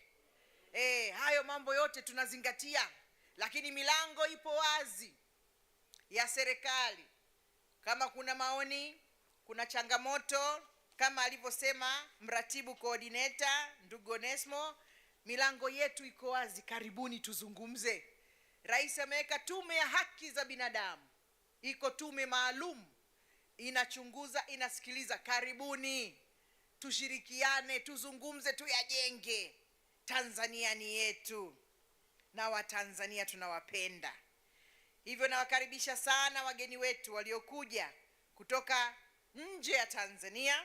Najua wengi wenu mmekuja Tanzania kushiriki kwenye kikao cha 77 cha Kamisheni ya Afrika ya Haki za Binadamu na Watu. Tunawakaribisha sana. Karibuni Tanzania, karibuni sana Arusha. Pia kwenye siku za mapumziko mnakaribishwa kutembelea mbuga za wanyama ikiwemo Ngorongoro Crater ambayo ina umaarufu maalum duniani. Hiyo ni World Heritage. Tumepata faraja kubwa mno kwa uwepo wenu hapa nchini, wawakilishi wa watetezi wa haki za binadamu kutoka nchi mbalimbali za bara la Afrika. Karibuni mjifunze Tanzania. Tanzania tumeendelea kuwa kisiwa cha amani. It's a land of peace. Kama alivyosema aliyetangulia, since during Mwalimu Julius Kambarage Nyerere. Tumeendelea kuwa mfano, tunataka amani. Hata uhuru wetu tulipata kwa mazungumzo. Let us talk. It was not for bloodshed. Hapana, tulizungumza tukayajenga. Jenga hoja. Tanzania oye! Kwa hiyo ndugu washiriki wenzangu, tunaendelea kumshukuru sana rais wetu kwa kuendelea kuhakikisha amani iliyoko Tanzania inalindwa, inatunzwa ili Watanzania wawe na amani. Ukitaka kujua nenda kule juu ya Afrika. Utajua. Kuna wenzetu kule juu ya Afrika, kuna zile nchi zinaanza na SS. Utajua kwamba kweli Tanzania Mungu ametupendelea. Tanzania oye! Kwa hiyo tujifunze, Tanzania ni watu wakarimu, wapenda watu, tunapenda amani. Kwa hiyo tumefurahi wageni wetu mmekuja. Karibuni Tanzania. Hata hii lugha ya Kiswahili ndio lugha iliyotusaidia kupata uhuru. Tunaita it's a liberation language, Swahili. Yes. Tanzania oye! Na rais wetu kwa kweli ameendelea kwa kinara. Kwanza ameridhia mkutano huu mkubwa uje Tanzania. Tunamshukuru sana, na amesupport mkutano huu 100%. Apewe maua yake. Rais oye! DJ wewe unanisindikiza basi kidogo kidogo DJ. Sauti inakauka DJ, Una mambo ya Mama Samia hapo. Unaona mama? Asanteni sana. Asanteni sana. Kwa hiyo rais wetu jamani amefanya mambo makubwa. Tunataka aonyeshe ulimwengu kwamba inawezekana kuwa na rais mama mwenye kujali wananchi. Kama mama anaweza kujali familia, hasa ukimpa nchi, hapo si ndio rais kabisa. Dr. Samia Suluhu Hassan oye! Kwa hiyo tunatarajia kwamba mtatumia fursa hii ya kuwa kwenye nchi iliyobarikiwa, kuwa na vivutio vingi vya asili kama vile mandhari za kuvutia, maeneo ya kihistoria na ya kiikolojia, hifadhi zenye wanyama pori mbalimbali. Ndugu zangu, Tanzania tuna national park zisizopungua 22. Mwambie jirani yako 22. Yaani kama unafahamu hiyo Ngorongoro, Serengeti zipo 22. Yaani north, south, east, west. Yaani karibuni sana wageni, mtembelee na sisi wenyewe tutembelee jamani. Fukwe zisizochafuliwa na wingi wa utamaduni, makabila 158. Lakini mambo yetu ni safi. Lugha moja, sisi wote ni ndugu. Haijalishi makabila mangapi, sisi wote ni ndugu. Nyanda za juu kusini na kaskazini zina safu nyingi za milima ya kuvutia inayofikia kati ya mita 500 mpaka mita 1000 katika maeneo yaliyozunguka. Mlima Kilimanjaro, mlima wa kwanza mrefu ndani ya Afrika wenye mita za urefu zisizopungua 5800, na mlima mrefu wenye urefu wa mita 4500, mlima Meru. Yote hiyo inapatikana kaskazini mashariki mwa Tanzania, na milima inayotokana na mlipuko ya volkano miaka mingi iliyopita. Ukija kwenye chakula ndio usiseme jamani. Hivyo viungo, land of spice huko Zanzibar. Ndugu zangu, karibuni wageni, kabla ya kuondoka mtesti na vyakula vyetu. Lakini na sisi wenyewe wa Tanzania ni wakarimu, ni warembo, tuwapenda watu. Tanzania oye! Mnaona mambo hayo. Kwa hiyo mtu anapokuja Tanzania, kwanza anawafurahia Watanzania wenyewe, ukarimu wao. Halafu unakuja mazingira. Halafu unakuja na mengine. Kwa hiyo karibuni sana.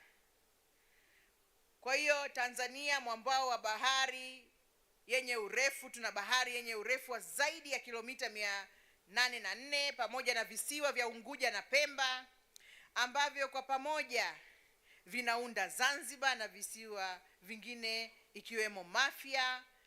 Visiwa hivyo vina mkusanyiko wa vivutio vya asili, utamaduni, historia, ekolojia. Maliasili nyingine ni pamoja na ziwa Victoria, ikiwa ni ziwa la pili kwa ukubwa duniani, na chanzo cha mto Nile. Hivyo wageni wetu, karibuni sana Tanzania, karibuni sana Arusha. Niendelee kusema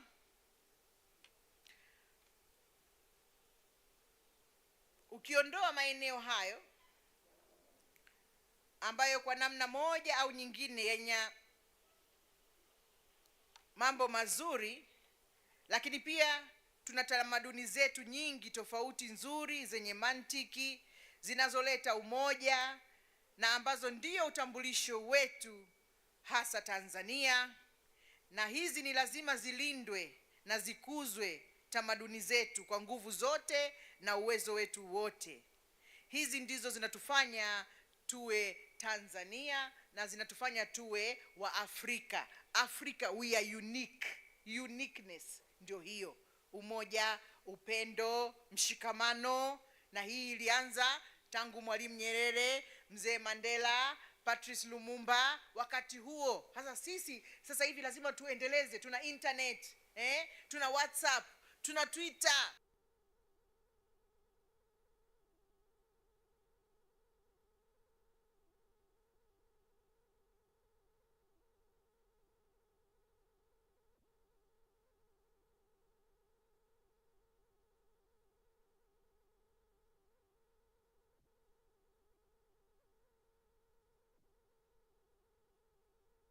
Mwenyekiti wa Kamisheni ya Afrika ya Haki za Binadamu na Watu kwa kushirikiana na serikali ya Jamhuri ya Muungano wa Tanzania inayoongozwa na sio mwingine Daktari Samia Suluhu Hassan, na kwamba Tanzania ndio mwenyeji wa kikao cha 77 cha Kamisheni ya Afrika ya Haki za Binadamu na Watu.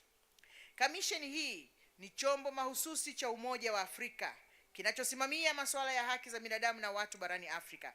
Aidha, suala la Kamisheni ya Afrika na haki za binadamu na watu kutaka Tanzania kuwa mwenyeji wa kikao hiki kikubwa na muhimu kinachogusa maisha ya watu wa Afrika ni ishara kwamba tume inaelewa kwamba Jamhuri ya Muungano wa Tanzania ni nchi salama, ya amani, ya utulivu, ukarimu, heshima na yenye sifa ya kukuza na kulinda haki za binadamu. Na tungetamani tuwe mfano, watu waje wajifunze amani na mshikamano uliopo Tanzania.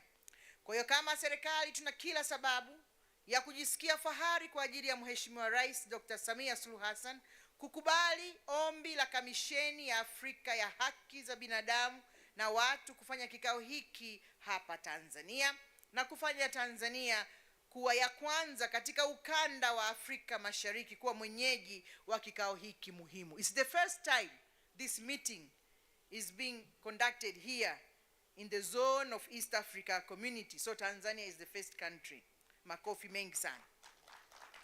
Naelewa imekuwa ombi la mashirika yasiyo ya kiserikali ya Tanzania kuweza kuwa mwenyeji wa kikao hiki, na tunampongeza sana kaka yetu mpendwa Onesmo kwa kazi kubwa nzuri ambayo amefanya na kikao hiki, na wanapongeza mtandao wa watetezi wa haki za binadamu kuwasilisha ajenda hiyo kwa niaba ya mashirika mengine.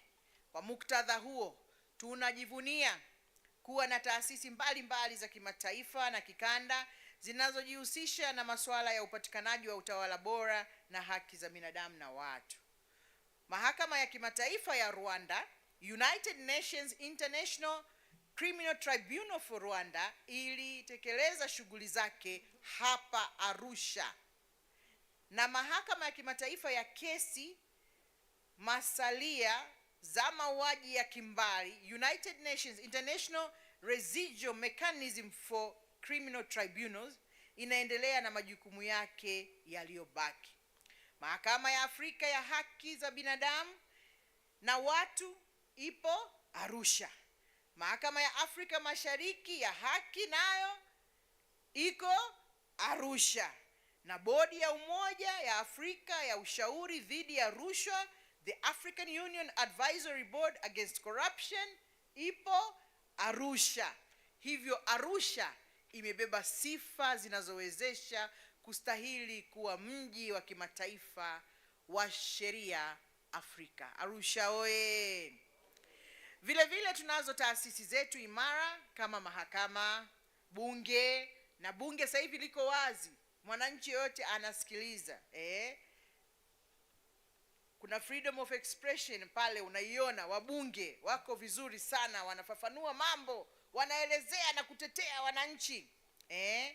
Tume ya haki ya kupambana na kuzuia rushwa na tume ya haki za binadamu na utawala bora, vyote hivyo vinapatikana nchini.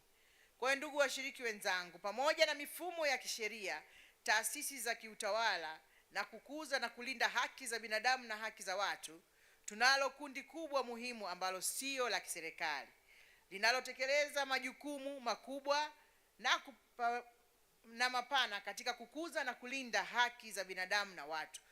Kundi hili ni kundi la watetezi wa haki za binadamu, human rights defenders. Hii dhana ya watetezi wa haki za binadamu ni pana sana, inajumuisha ndani yake serikali, Tume ya Taifa ya Haki za Binadamu, mashirika yasiyo ya serikali, azaki mbalimbali, na wadau wengine ambao sio wa serikali, hata mashirika ya dini baadhi ya maeneo. Kwa mujibu wa ofisi ya Kamishna Mkuu wa Umoja wa Mataifa wa Haki za Binadamu, mtetezi wa haki za binadamu ina maana watu au mtu binafsi au katika taasisi na ushirikiano na wengine katika kulinda na kutetea haki za binadamu kwa njia ya amani na utulivu. Hivyo sisi sote tuna wajibu wetu wa kuwa watetezi wa haki za binadamu. Lazima tuwe mabalozi na watetezi wa haki za binadamu.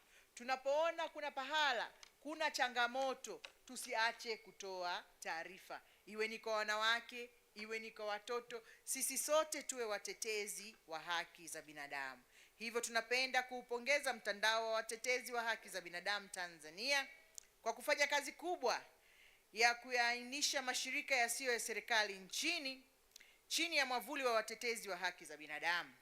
Kwa kweli mmekuwa mkifanya kazi kubwa na muhimu ya kuwaelimisha wananchi haki zao pamoja na kuwajengea uwezo wa kunufaika na haki zao za kiraia, kisiasa, kiuchumi, kiutamaduni na kijamii, na kwa kuthibitisha kwamba uongozi wa juu Tanzania unajali na kuthamini watetezi wa haki za binadamu, niseme kwamba mwezi Mei 2022 wakati mtandao wa haki za binadamu unatimiza miaka 10 ya kazi zake hapa Tanzania, walimpatia medali Rais wa Jamhuri ya Muungano wa Tanzania, award medal ya kuwa ni mtetezi namba 1. Makofi mengi sana kwa rais wetu, kwamba ni mtetezi namba 1 wa haki za binadamu nchini.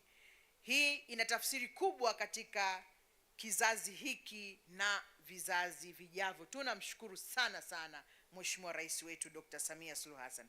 Ndugu washiriki na watetezi wa haki za binadamu, juzi nilikuwa kwenye ufunguzi wa kikao cha mashirika yasiyo ya kiserikali NGO Forum, na nilipata nafasi ya kuwaeleza namna ambavyo serikali inaendelea kuweka mazingira ili mashirika yasiyo ya kiserikali yaweze kuleta na kutekeleza majukumu yao kupitia sheria ya mashirika yasiyo ya kiserikali ya mwaka 2002, na kwamba kuna mashirika yasiyo ya kiserikali nchini takriban 9,900. Karibia tunafika 10,000. Tanzania oye! Mashirika yaliyosajiliwa kwenye database yanatambulika 9,900.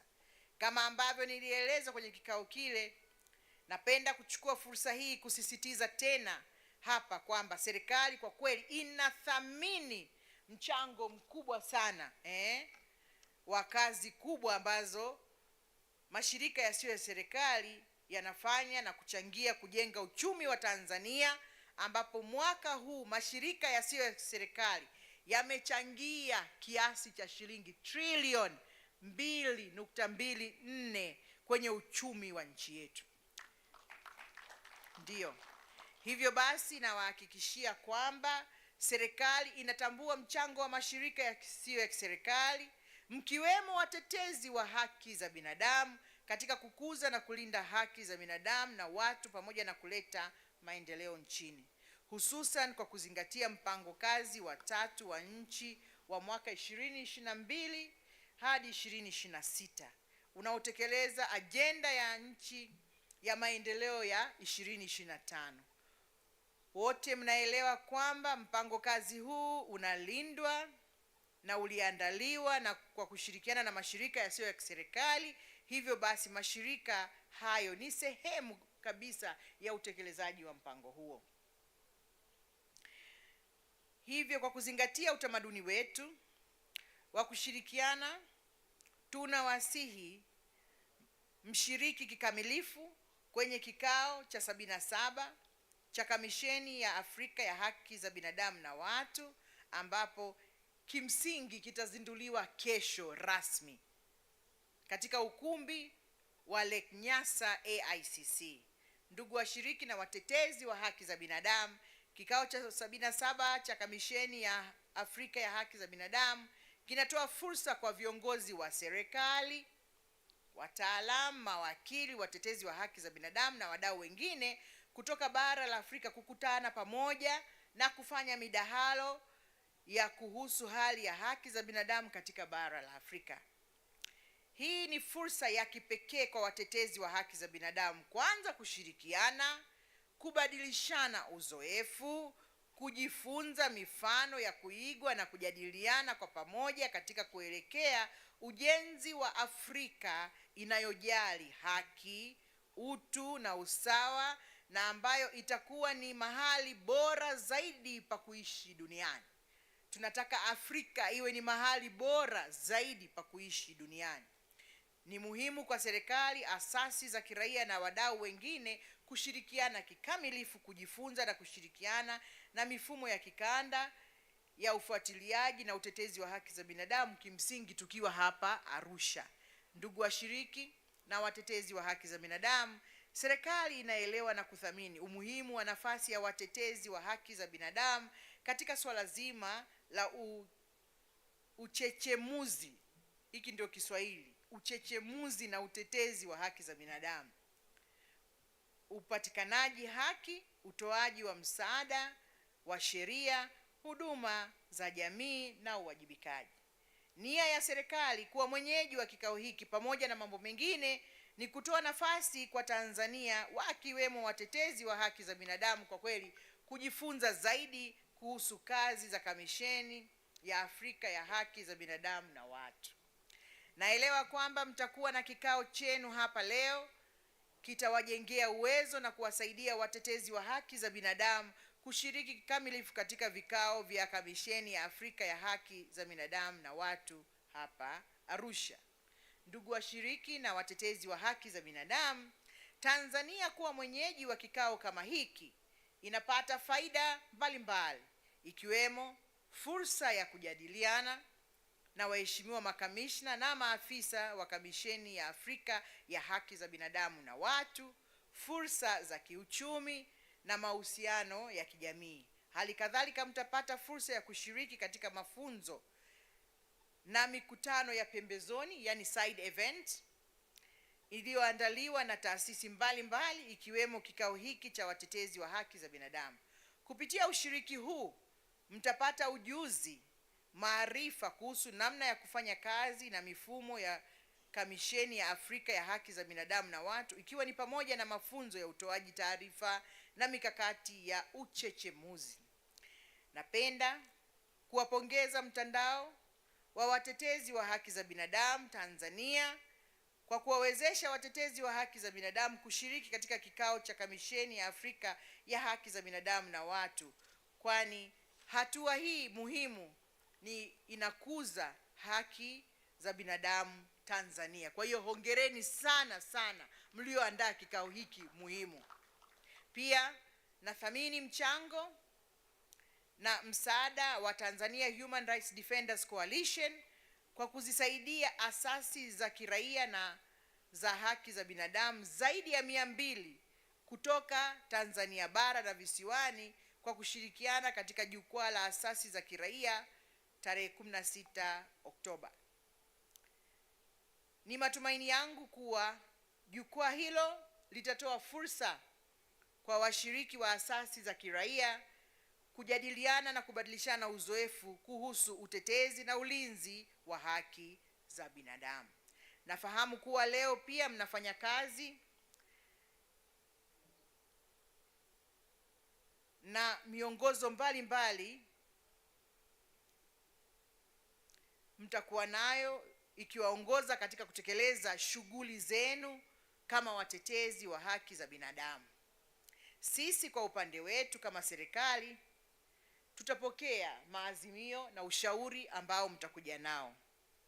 Tutapitia na pia kutoa maoni yetu. Tuseme tu kwamba milango ipo wazi, tukutane, tujadiliane, tushauriane.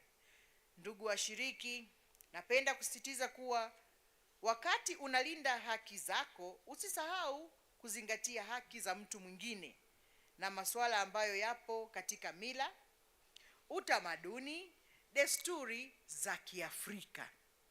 Sisi ni Waafrika. Tuna mila, desturi na utamaduni wetu.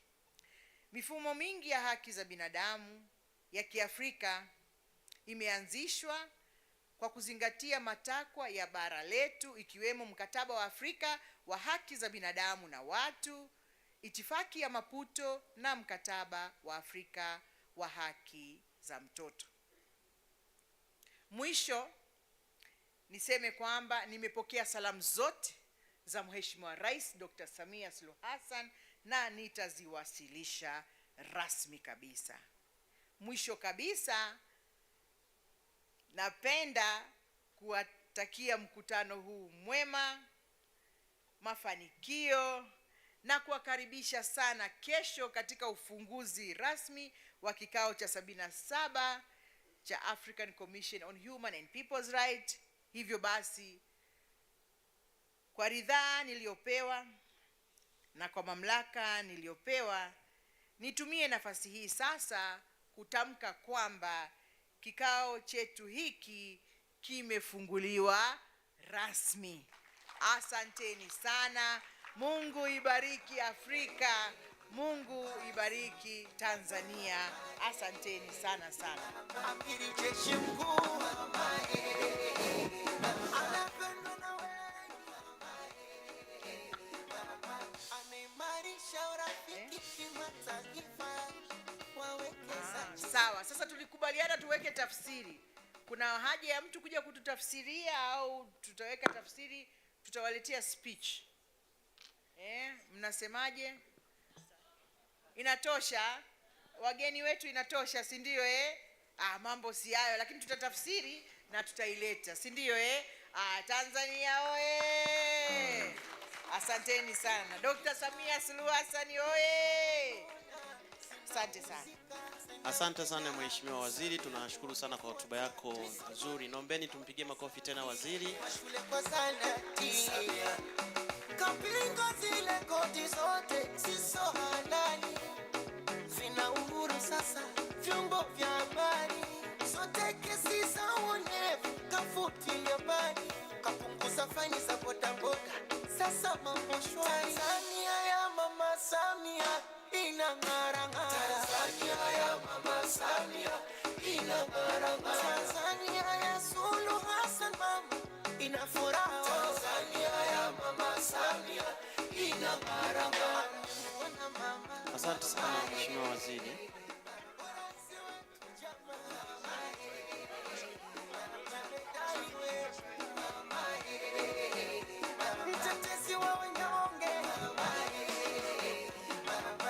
Naomba kwa sababu ya muda hatutakuwa na picha, for the interest of time hatutakuwa na picha, na viongozi hawa wana other side event they need to go. Kwa hiyo naomba, lakini pia na sisi tuna mambo mengi ya kufanya. Kwa hiyo naomba tuwaruhusu waondoke ili na sisi tupate muda wa kunywa chai kwa dakika 15, alafu turudi tuendelee na shughuli zetu. Si ndio wakuu? I think that's the only way because we are time bound. So, yeah, asanteni. Sasa waziri akiwa anaondoka, tujiandae kwa ajili ya chai, lakini ningependa kutambua uwepo wa grassroots women from my project. Lakini pia nitambue uwepo wa secretariat iliyofanya maandalizi ya event hii. Basi naomba nipate chai hapa nje.